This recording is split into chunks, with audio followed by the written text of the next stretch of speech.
नमस्कार, स्वागत है आपका हमारी खास पेशकश में। आपके साथ मैं हूं शबाब। आप देख रहे हैं प्रॉपर्टी एक्सपर्ट। आपके साथ हम प्रॉपर्टी से जुड़े तमाम मसलों पर चर्चा करेंगे। हमारे साथ हमारे प्रॉपर्टी एक्सपर्ट विकास चावला मौजूद होंगे, उनसे जुड़ेंगे, बातचीत करेंगे तमाम बिंदुओं पर, उनके साथ हम बातचीत करेंगे।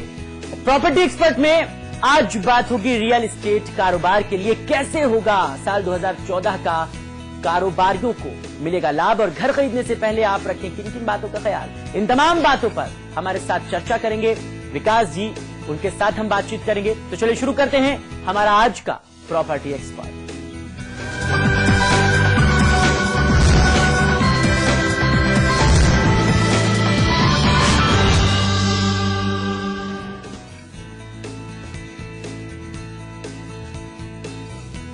तो एक अनुमान के मुताबिक साल 2014 में रियल एस्टेट कारोबार में काफी मुनाफा हो सकता है। एनसीआर में प्रॉपर्टी खरीदने वालों को अगले 4 सालों में डबल मुनाफा हो सकता है। कैसे होगा साल 2014, इन बातों पर हम चर्चा जरूर करेंगे, लेकिन इससे पहले आपको एक रिपोर्ट दिखाते हैं। रियल एस्टेट कारोबार के लिए कैसा होगा साल 2014।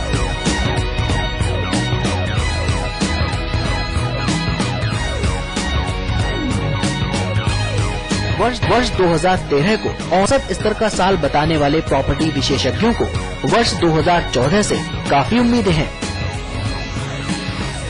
इंडस्ट्री का दर्जा एवं ग्राहक हितों की रक्षा के लिए रेगुलेटर की व्यवस्था और भूमि अधिग्रहण संबंधी नया बिल, ये कुछ ऐसी बातें हैं जिन पर इस साल उम्मीदें टिकी हुई हैं। क्या कहते हैं प्रॉपर्टी एक्सपर्ट? कई मशहूर प्रॉपर्टी एक्सपर्ट के मुताबिक रियल एस्टेट सेक्टर के लिए वर्ष 2014 निश्चित रूप से बीते वर्ष से बेहतर होगा। आगामी चुनावों के मद्देनजर लोग निवेश करने से रुके हुए हैं, लेकिन चुनाव संपन्न होने के बाद हालात में परिवर्तन होगा और राजनीतिक स्थिरता आने पर लोगों का इस सेक्टर में विश्वास बढ़ेगा, वे खुलकर निवेश करेंगे। आर्थिक मंदी दूर होगी।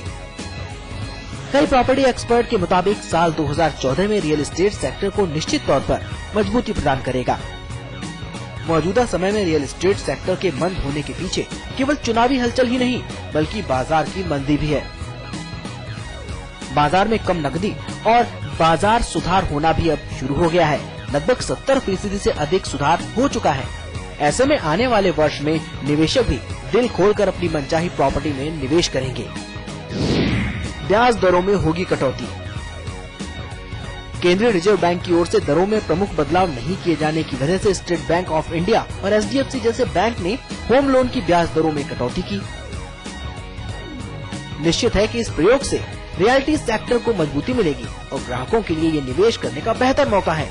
इसलिए वर्ष 2014 में आरबीआई को ऐसे ही प्रबंध करने होंगे। प्रॉपर्टी एक्सपर्ट के मुताबिक इस साल देश के सकल घरेलू उत्पाद के 4.7% से बढ़कर 5.7% पर पहुंचने की उम्मीद है। जाहिर है, यदि सफल घरेलू उत्पाद में 1% की वृद्धि होगी तो उसका प्रभाव रियलिटी सेक्टर पर भी पड़ेगा। प्रॉपर्टी एक्सपर्ट, समाचार प्लस।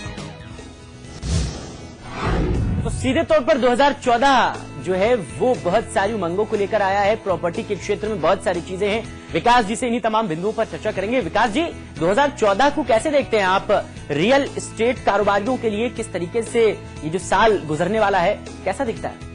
देखिए, अगर हम थोड़ा पास्ट में जाएं तो 2013 का जो सेकेंड हाफ है उसका एनालिसिस करें तो हम देखें कि मार्केट काफी स्लो रही है। बहुत सारे रीजन रहे हैं इसके पीछे। एक तो प्राइसेस में करेक्शन नहीं हो पाया, उस टाइम प्राइसेस काफी इन्फ्लेट होते चले गए। इसके अलावा और भी कई सारे फैक्टर्स, जैसा कि अभी हमने रिपोर्ट में देखा कि 2014 में ये हम अनुमान लगाते हैं कि पॉलिटिकल स्टेबिलिटी जो है ये रियल एस्टेट सेक्टर को एक बहुत अच्छा बूम देगी। इसके अलावा जैसा रिपोर्ट में आपने दिखाया कई सारे फैक्टर्स, जैसे बैंक्स ने जो करेक्टिव मेजर्स लिए, जैसे आज कई सारे बैंकों के जो रेट ऑफ इंटरेस्ट हैं वो अराउंड 10.25 के आसपास ओवर करते हैं। तो अगर हम इसको एनालिसिस करें और देखें तो 2014 की शुरुआत थोड़ी सी धीमी होगी, बट मार्च के आसपास में आप देखेंगे कि ये सेक्टर बहुत ही अच्छा इंप्रूव कर जाएगा। सो मार्च से लेकर दिसंबर तक अब बहुत अच्छा, पर ये समय जो है वो एक्चुअल रियल एस्टेट इन्वेस्टमेंट का है, क्योंकि प्राइसेस में करेक्शन हो चुका है। कई जगह प्राइसेस 20% से ज्यादा डाउन हो चुके हैं। जो नोएडा, गुड़गांव वगैरह के जितने भी अच्छे सेक्टर थे जहां निवेश लोगों ने किया था, वहां पे अगर आप इस समय को एनालिसिस करें तो आज 20% के आसपास के रेट्स डाउन थे 2013 के आखिरी क्वार्टर की भी अगर बात करूं तो 2014 की शुरुआत के बाद से रियल एस्टेट मार्केट का जो प्रोस्पेक्ट है वो काफी ब्राइट लगता है और बिल्कुल निवेशक ये बिल्कुल ही उचित समय है इस में इन्वेस्टमेंट करने का। और विकास जी, एक और महत्वपूर्ण बात है, क्या इन चीजों को चुनाव से जोड़कर देखा जाना चाहिए? क्योंकि इस साल बड़े चुनाव होने हैं, आम चुनाव होना है, तो क्या इससे भी कुछ असर पड़ता है मार्केट पर? जी बिल्कुल। एक्चुअली दरअसल क्या होता है, किसी भी प्रोजेक्ट को लॉन्च होने के लिए या जब निवेशक निवेश करने से पहले उस जगह की, उस लोकेशन की सबसे पहले राजनीतिक स्थिरता को देखता है। आजकल कई सारे ऐसे प्रोजेक्ट्स हैं जिनके अप्रूवल्स को लेकर के, जैसा आप जानते हैं, कई तरीके की प्रक्रिया से गुजरना पड़ता है। इन प्रक्रियाओं के सही रूप से चलने के लिए एक पॉलिटिकल स्टेबिलिटी का होना बहुत जरूरी है।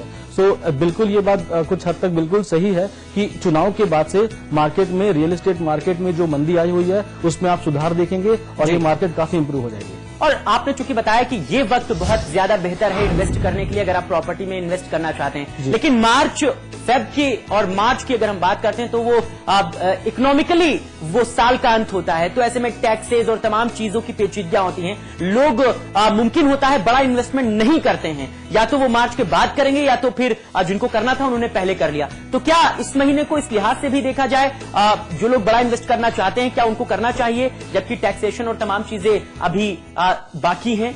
देखिए, बहुत ज्यादा इससे फर्क नहीं पड़ेगा। ऐसा मैं इसलिए मानता हूं क्योंकि पिछले एक साल में अगर आप देखेंगे, पिछले 6 से 8 महीने में रियल एस्टेट के अंदर में ज्यादा इन्वेस्टमेंट्स नहीं हुई है, मार्केट स्लो रही है, हर जगह मार्केट डाउन रही है। तो ये एक उचित समय है जब आप इसके ऊपर में सुधार को देखेंगे और किसी मंथ से इसमें कुछ ज्यादा फर्क आने वाला नहीं, ज्यादा फर्क नहीं पड़ने वाला। बिल्कुल मार्च के बाद स्थिति काफी बेहतर हो जाएगी।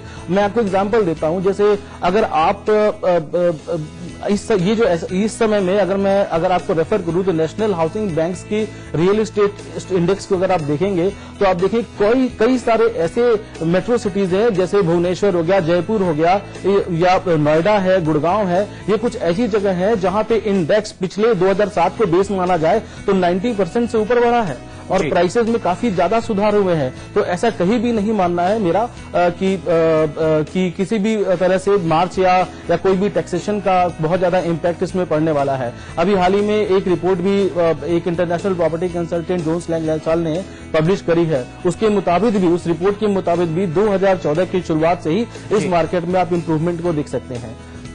और विकास जी, एक और महत्वपूर्ण बात है कि जिस तरीके से होम लोन की बात होती, क्योंकि आजकल मकान खरीदना बहुत ज्यादा मुश्किल नहीं रह गया है। आप जाइए, मकान की साइट देखिए और वहां पर बैंक आपका लोन करा देते हैं।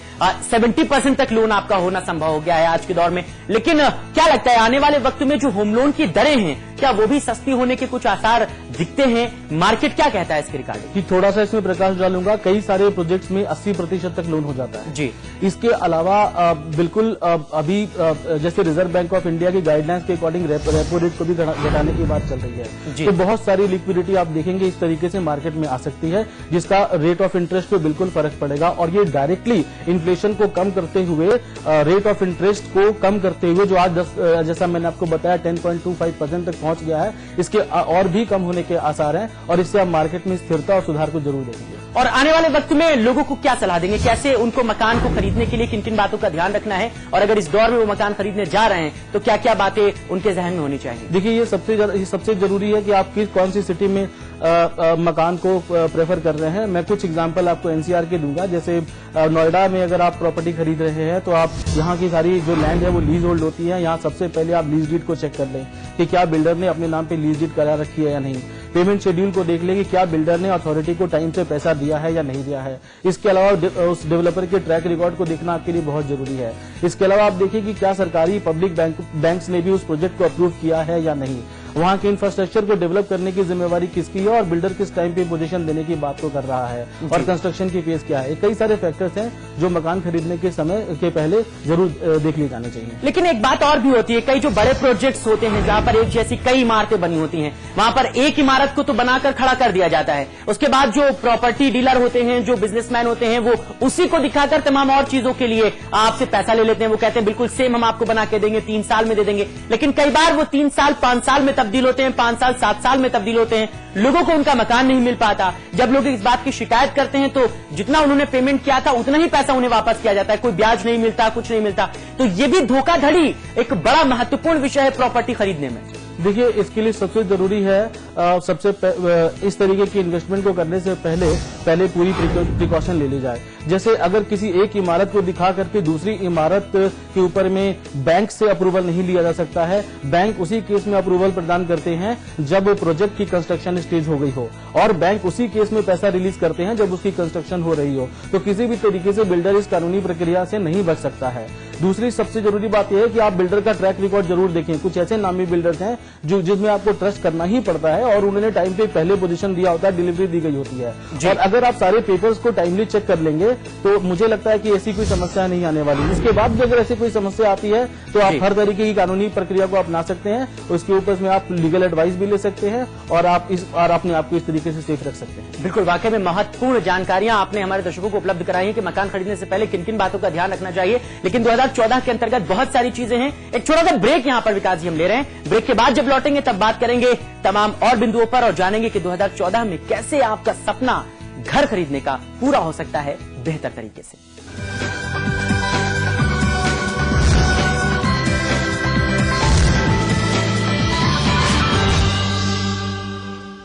ब्रेकिंग न्यूज, हंटर चाय का बजट पैक 250 ग्राम चाय मात्र 42 रुपए में, क्वालिटी की 100% guarantee. Julie, my love, you're the love of my life. Julie! उंगली खुजली ने प्लान बनाया क्विकली और पाइप दबाया quietly. One sec.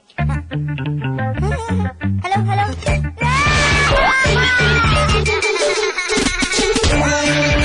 Refreshing mini गन आजली क्या? अमेठी में विश्वास की जंग, आपकी जन विश्वास रैली के रंग, दिन भर समाचार प्लस के संग। टाइवा इन्वर्टर बैटरी, नया रूप, नई तकनीक, अब पहले से 40% ज्यादा पावर बैकअप। टाइवा inverter battery. Breaking news, hunter चाय का बजट पैक 250 ग्राम चाय मात्र 42 रुपए में, क्वालिटी की 100% गारंटी।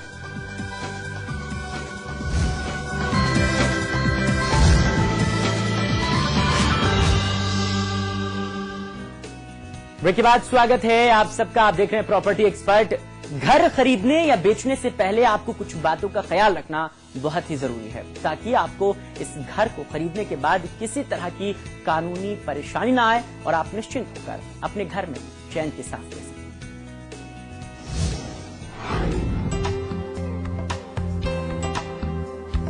आपको अपना घर खरीदते या बेचते वक्त या फिर उसे किराए पर देते वक्त कुछ बातों का ख्याल रखना बेहद ही जरूरी है। प्रोजेक्ट का लैंड यूज क्या है? घर खरीदने या फिर बेचने से पहले आप इस बात की जानकारी अवश्य लें कि प्रोजेक्ट का लैंड यूज क्या है। जमीन किस उपयोग के लिए खरीदी या फिर बेची गई है, ताकि आपको अपने प्रोजेक्ट डेवलपमेंट के दौरान किसी भी तरह की कोई समस्या न आए। आप ये जानकारी जमीन के लाइसेंस पर आसानी से पढ़ सकते हैं। क्या बिल्डर ने जमीन खरीदी है? कई बार बिल्डर जमीन के अधिग्रहण पूरे होने से पहले ही उस पर बने अपार्टमेंट बेचने लगते हैं। लेकिन आप अगर इस तरह के घर खरीदते हैं तो आपको बाद में जमीन अधिग्रहण बिल के दौरान दिक्कतों का सामना करना पड़ सकता है। क्या डेवलपर के पास कानूनी टाइटल है? किसी भी लैंड या अपार्टमेंट खरीदने से पहले आप डेवलपर से लैंड ऑनरशिप साबित करने वाले पेपर की जांच अवश्य रूप से करें। हर प्लॉट का खाता खसरा नंबर होता है, जिसकी जानकारी रखना आपके लिए बेहद ही जरूरी है। इसके लिए आप अपने वकील से इस बात की जानकारी ले सकते हैं। साथ ही वो आपको जमीन से जुड़े विवादों का भी ब्यौरा दे सकता है। क्या आपको जमीन या घर से जुड़े सारे अप्रूवल मिल गए हैं? आप जिससे भी जमीन खरीद रहे हैं, आप उनसे जमीन के लाइसेंस की मांग कर सकते हैं। इससे टाउन प्लानिंग अथॉरिटी से प्रोजेक्ट डेवलप करने की मंजूरी का पता चलता है। हर लाइसेंस का खास नंबर होता है। साथ ही साथ ये भी जानकारी हासिल करें कि डेवलपर ने बिल्डिंग प्लान, पानी, पर्यावरण और प्रदूषण के साथ साथ व्हाइट क्लियरेंस लिया है या नहीं। क्लियरेंस नहीं होने पर कई बार डेवलपर अगले 6 महीने में